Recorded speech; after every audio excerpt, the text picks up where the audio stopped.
Hey everybody, welcome to this installment of the Booze Briefing. My name is Scott, and this is where I get to answer your dumbass questions about my two books, Joe's The Cold War Diaries, Volume 1 and 2, with Volume 3 on the way, and I just sent the draft off a little while ago to a buddy of mine who's giving it the first eyes on, and I'll get some feedback from him, kind of iterate it and tighten some things up, so it is really getting closer for sure. Before we get started, give us a like, a share, a follow, guys. You know the drill. Send it to your buddies, especially your veteran buddies if they were in during the Cold War. They'll appreciate the humor that's in these books, okay? I really think they will. I've yet to have someone who is a Joe's Joe from that era who was like, nah, this is terrible, okay? So blowing my own horn here a little bit, tooting my own horn a little bit, funny stuff. It'll bring back a lot of memories. So at least that's my hope. Remember, every book we sell helps raise money and awareness for American Gold Star mothers, a cause that is what? A cause near and dear to his heart. That's right, near and dear to my heart, and should be yours too, especially if you don't know about them. And you go to their website and check out their mission. I think it'll hit you where it counts. Hell okay, yeah. Give them a look, and also give us a review on Amazon. If you guys like these books, go on there and click. You can give a 1-star to 5-star rating. 5 is better than 1, by the way, just to clarify. But drop a note in the comments, because those things will help drive recommendations from Amazon and get these books in front of other people. All right, so definitely want to do that. Email address is above my head. Send me your drink recommendations, your questions about the books, any questions you might have about the Cold War Diaries or the Cold War in Europe along the East-West German border, and Czechoslovakia chiming in as a tag team partner there. Happy to answer your questions or find someone who can. How about that? Pour of the day, you're gonna notice it's already poured. Why? Because this is take number 3.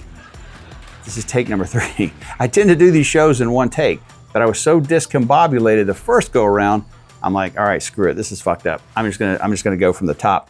So I've already got a pour. It smells great. For 117 proof, it's great. This is Bull Run single barrel. Correction, barrel run straight bourbon whiskey.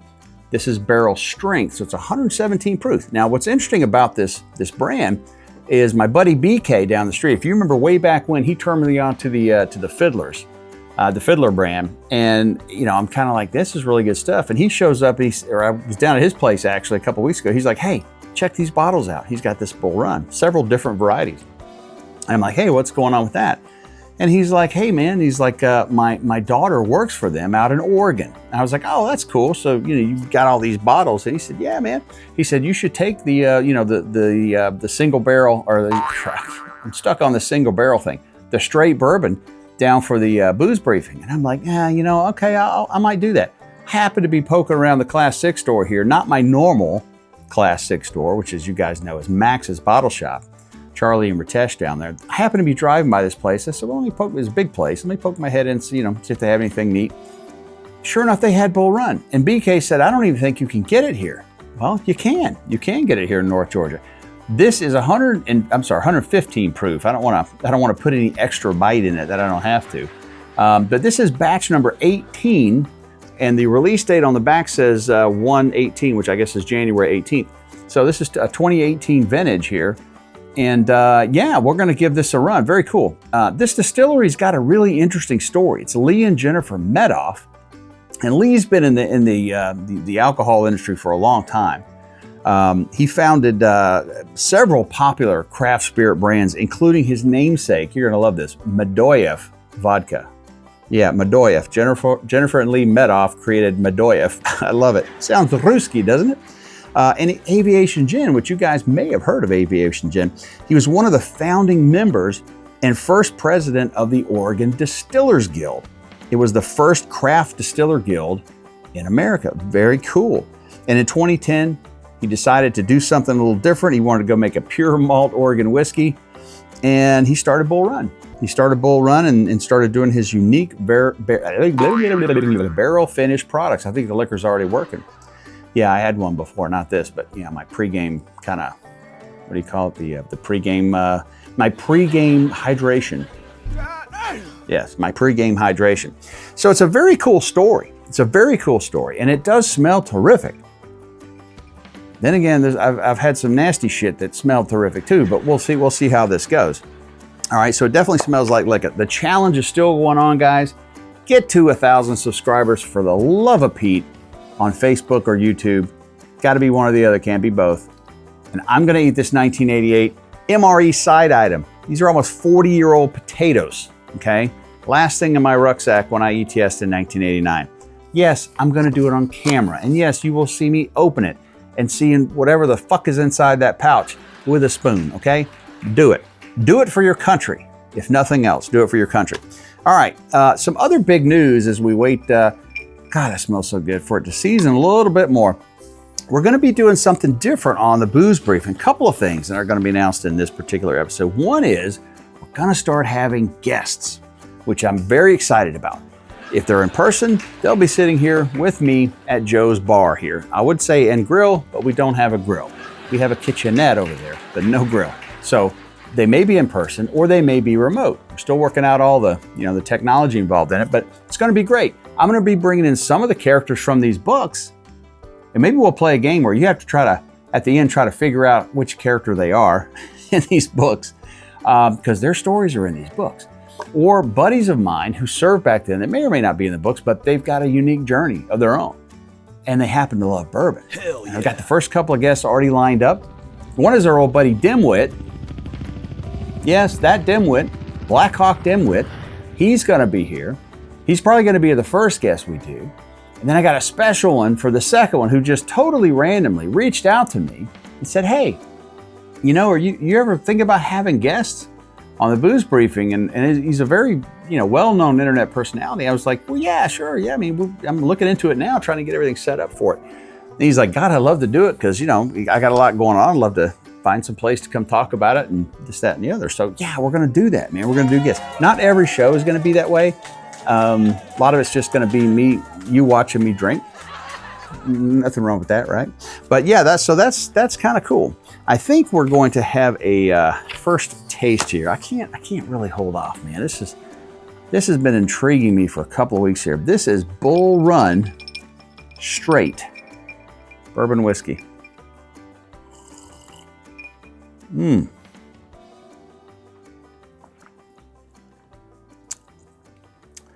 Doesn't have any nose burn. It's got a little burn going down, but it's got some body, man. It's got some body. I can tell, because again, this is personal preference, right? I love sippers. When you start getting around this level proof, 115, 110, I have to cut it. I have to cut it with water, let the ice season a little bit, something just to kind of take a little bit of that off. But I can tell this has got a lot of body. And again, I'm not that guy that picks out notes of lavender and horse shit or whatever, leather and all this crap. It's not me. I drink what I like, and that's it, right? So this is like the honest review from the Every Joe here, no pun intended. But yeah, it's actually pretty good. All right. Woof.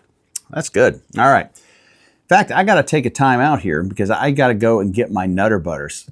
I forgot to bring them up here. Be right back. All right. The magic of editing. We're back. I'm back. All right. Here we go. I was not prepared with my Nutter Butters. As you guys know, the Nutter Butter Dunk Test is the gold standard for testing bourbon, according to the Gospel of Joe. That's me. So with that, we take a standard issue Nutter Butter. You can use the double nutties. That's good too. I haven't tried the wafers. The bites will be a little hard to fish out, but the wafers might actually be good too. But let's try this. This is the old Joe's patented high-tech lick-a-check list, item number 3, which is, does it pass the Nutter Butter Dunk Test? Let's give this a go.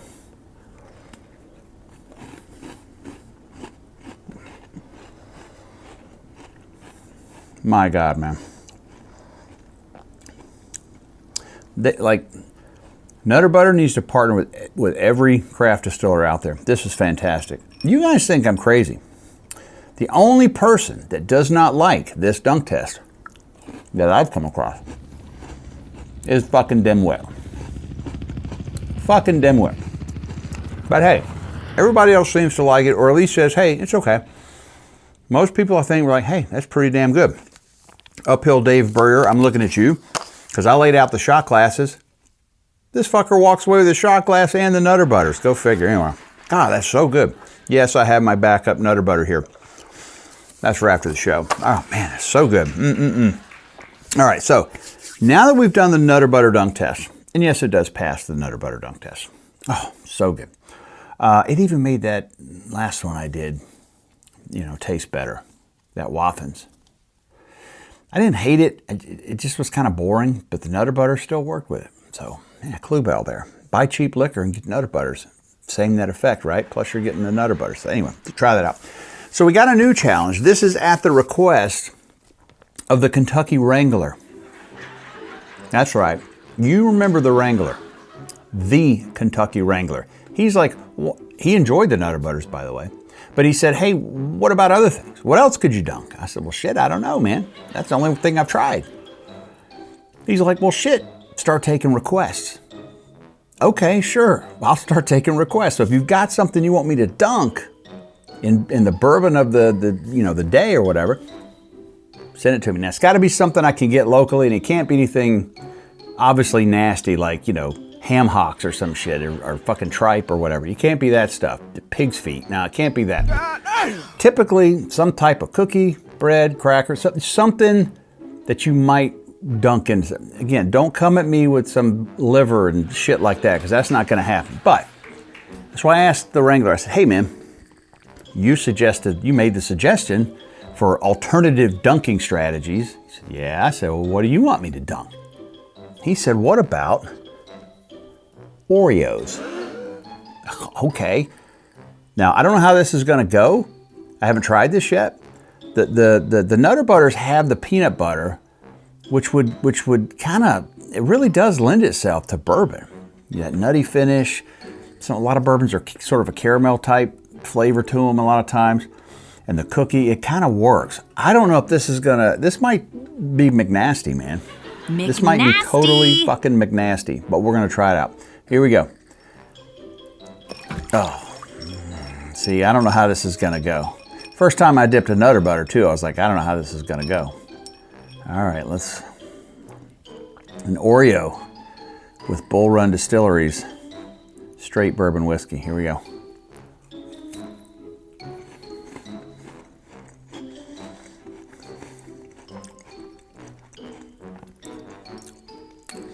It's surprisingly not bad. It's different. It's totally different than the Nutter Butter. It's totally different. It's good. I can't really describe it. It's good. It's just different. It just tastes so different from the. It just harmonizes totally differently with the bourbon. Just throw that everywhere here. No. They fall apart a lot quicker than the Nutter Butters. Sorry, I gotta lick this shit. It fell apart. If you're dipping the Oreos, don't linger too much because they fall apart. But I'm gonna give that a thumbs up. Again, totally different. So if you've tried the Nutter Butters in your favorite bourbon and you want to try the Oreos, don't expect the same thing because it is a different taste. But it's not bad. It's not bad. I'd be tempted to try it with the double stuff. Now that I've got that going on, maybe if one of you guys writes me with the double stuff, I'll do it because I'm not going to do it unless you guys make the suggestion. That's actually pretty damn good. Wow. Thanks, Kentucky Wrangler, I think. All right, got a couple of questions here, and we'll wrap it up here. A couple of questions. Question from Sean L. Love the books. I can't wait for Volume 3 to be released. For years, I've wanted to do what you're doing, collecting all of my stories together into a book. Any advice for a budding author with a similar type of content? Wow, I never, interesting. I think you should do it, number one, because unless you tell the stories, they die, right? You know, when everybody that knows about the story's gone, the stories die. And once it's in print, it kind of lives forever in its own sort of medium, right? So I think just on that merit alone, you should do it. Any advice? I chose to tie this to Gold Star Mothers, right? Which I think is, again, a terrific organization, and they deserve every bit of help we, as the citizenry, can give them. If you're trying to do it to make money to sustain yourself, don't do it. If you want to do it as a passion project, 100% do it. Take some time and plan your work, okay? That's one piece of advice. Sit down and figure out if you're going to change the names of the people or not. You know, that's up to you, you know, and the people may be involved in your stories. I don't know the nature of your stories. I mean, these stories are over the top, as you know, you read the books, but plan it out a little bit. Definitely have someone edit it for you. And that person doesn't have to be a paid editor. It could just be just another set of eyes, okay? Just another set of eyes. Sometimes you get too close to stuff, you know, and you can't see the obvious sometimes. That's one thing. Or just to mark up the obvious stuff, you know. And then I suppose, you know, you self-publish on Amazon like I do. You don't want to go into a project like that just to keep your stories alive. Ended up losing a bunch of money, right? So that's something you got to think about. Other than that, man, write from the heart. Write from the heart. Write it as it happened. Write the stories as they happen. Be descriptive. Be yourself. Let it come through in your writing. I think that's a big thing too. I had a buddy of mine.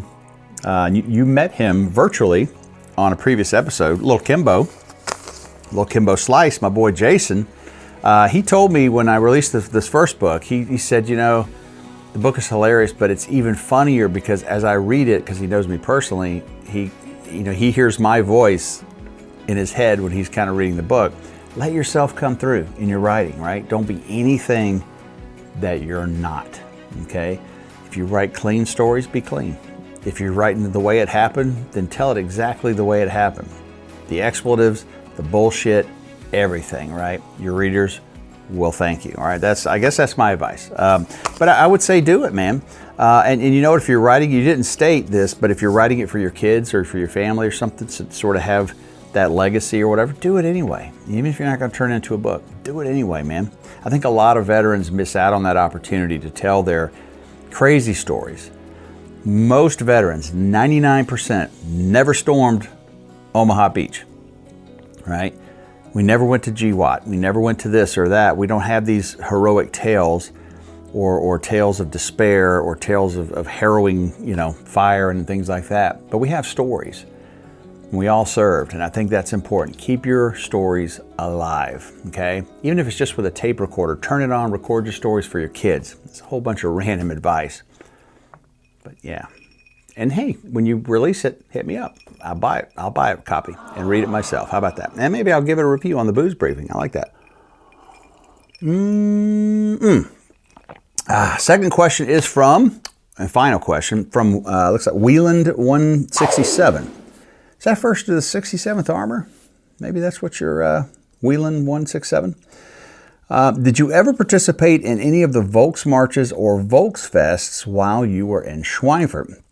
Yeah, for those that don't know what a Volksmarch or a Volksfest is, they're two separate things, although sometimes they're sort of integrated together. So a Volksmarch is sort of this, we call them like road races here in the States, where you have like we have the Peachtree Road Race, and some people take it seriously, like a marathon. They're going to run, it's usually like a 5 or 10K type thing. But most people just walk it with their friends and they have fun, and I don't know. I never found that to be remotely of interest. I ran every day in the Army doing PT. I didn't need to do extra shit. Going out and walking and running with some fucking Germans, right? But the Germans would do it, and it was usually a German-American thing too, at least back then around a lot of the military installations there. It was like a German-American Volksmarch or German-American Volksfest. Now the Volksfest, Volks, by the way, means folks or people. So it's a people march, just people out there marching around or walking. The Volksfest or People Fest, or German-American Volksfest, was basically some beer tents, a band, usually an Oompa band, you know, a German traditional polka-style band. Occasionally they did have rock and roll and things like that. It was like a little mini kind of Oktoberfest, right? In whatever little town you were in. Nowhere near as big as Oktoberfest. And usually had the local brewery, the Brauhaus. We had the Schweinfurt Brauhaus. They would bring in the beer, and you know, it was just this big party. They had food, and everybody just, you know, mingling, and it's Germans and Americans, big picnic tables under a tent. A lot of fun. I went to a lot of Volksfests, but really not so much the Volksmarches. And I said they were integrated. Sometimes the Volksmarches would end up at the Volksfest. So you were done walking, you went into the beer tent and you got hammered with everybody else and got bratwursts and pretzels and did all that shit, right? So yeah, definitely did a lot of the Volksfests. In fact, they used to have them right outside the gates of Leadwood Barracks, just off to the east. Just off to the east side of Leadwood Barracks as you come out of the gate and turn left. That was where there was a little area over there. They had a lot of this stuff. So, yeah, man, that was a lot. We used to get the mugs too. You get the Volksfest or the Volksmarch, mugs and different things like that. So, yeah, that was a lot of fun. Thanks for that question. That brought back a few memories. Yeah, those are fun times. All right, let me give one last sip here. This is the Run Distillery, Kentucky Straight. Is it Kentucky Straight? I still haven't gotten the name of this fucking liquor right. It's the straight bourbon whiskey. Of course it's not Kentucky. It's distilled in Indiana and bottled in Oregon. So of course it's not Kentucky Straight. It's straight bourbon whiskey, barrel strength, Bull Run Distilling out of Oregon. Lee and Jennifer Medoff, proprietors. I can see I got some Oreo crumbs in the bottom of this. That's really good. It's a little stronger, just be aware. But it's got some body. I mean, you look at the darkness of that beautiful nectar inside this bottle. Yeah, that's good stuff. That's the end of this booze briefing, guys. Remember, keep your canteens full of whiskey, your bullshit in overdrive, and remember, make all your future stories worth telling. Rampage and we Pierce. Dismissed.